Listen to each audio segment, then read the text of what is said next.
I love football. There, I said it. I know it's probably not a surprise to hear that, guys, but you know, I absolutely love football. And one of the reasons why I love football so much is because it's a truly global game. It's in the conscience of everybody, basically, whether you love it or you hate it. It's transcended it. It's part of society. You know, as Bob Marley used to say, football is life. And one of the reasons why I love football so much is because you get some stories that are just so crazy that when you hear them, you just think to yourself, no, that can't be true. And when I saw this pop up on my timeline, I genuinely thought it was some kind of AI deepfake or a Photoshop job or something like that. But then I realised it was the BBC Sport that was posting this. So it's real. Because, and this is a name that people who used to follow, you know, people will obviously identify it as Barclays time or whatever in the Premier League. But people who used to watch the Premier League like 10, 15 years ago will recognise this name. Sandro.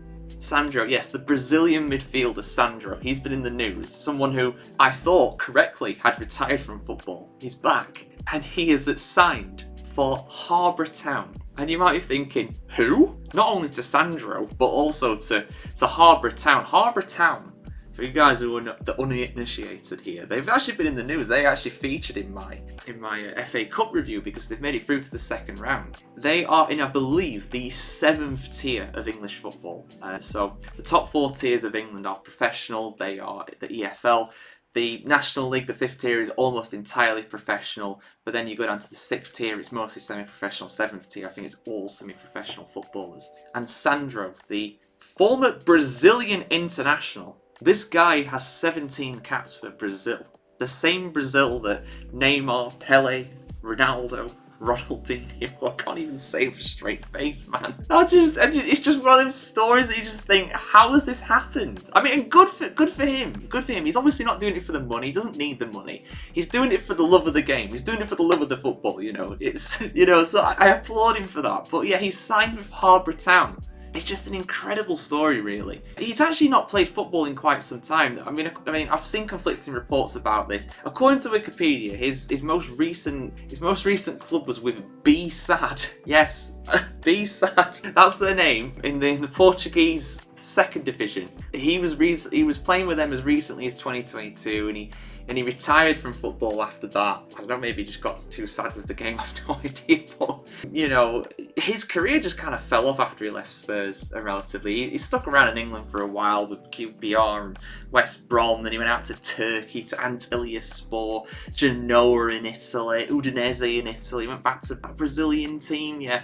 Go Ice. I've never heard of them before. They're in like the 2nd or 3rd division of Brazilian football. So, you know, his career's not exactly been. It was a pretty big drop off. I think injuries really plagued him too much. But I remember him being a decent player back in the day. You know, he was someone who could control the midfield. They're pretty good on FIFA as well back in the day. But yeah, it's just an incredible story. I mean, you hear about Andy Carroll being in the 4th tier of French football, which I've already covered. This is probably the even bigger one, though. You know, Sandro playing in the 7th tier of English football. It's just an incredible thing. The manager of Harborough even said, Mitch Austin said the following. He said he felt totally unbelievable and that he was gobsmacked by Sandro's decision. But yeah, incredible. I had a chance to have a conversation with Sandro a couple weeks ago and we got talking about football. I told him about Harborough Town and the journey we are on, and he had been messaging me ever since to sign on. How did Sandro find out? Is he just living in Harborough or something? Like, is he just there and thought, you know, I'll play for the local side? Like, why is he still in England? Just go and chill on the beach in Brazil or something, man. Like, you've made enough money, surely.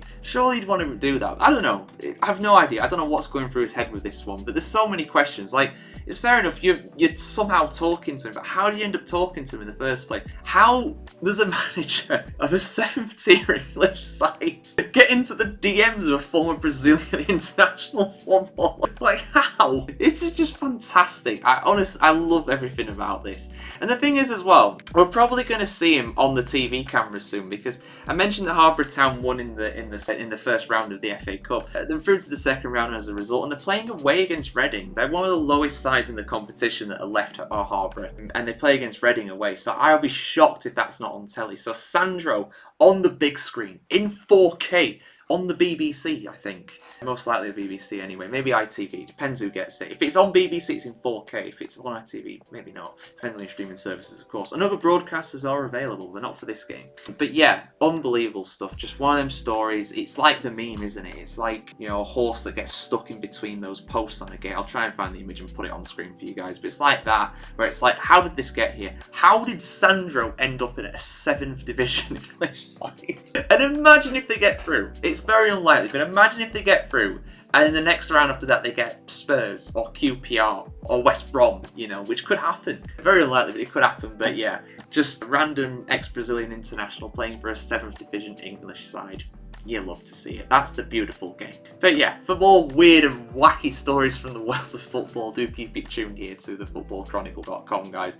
Like, share, comment, subscribe, ring the bell as well. We'll see you very soon, guys. Have a good one.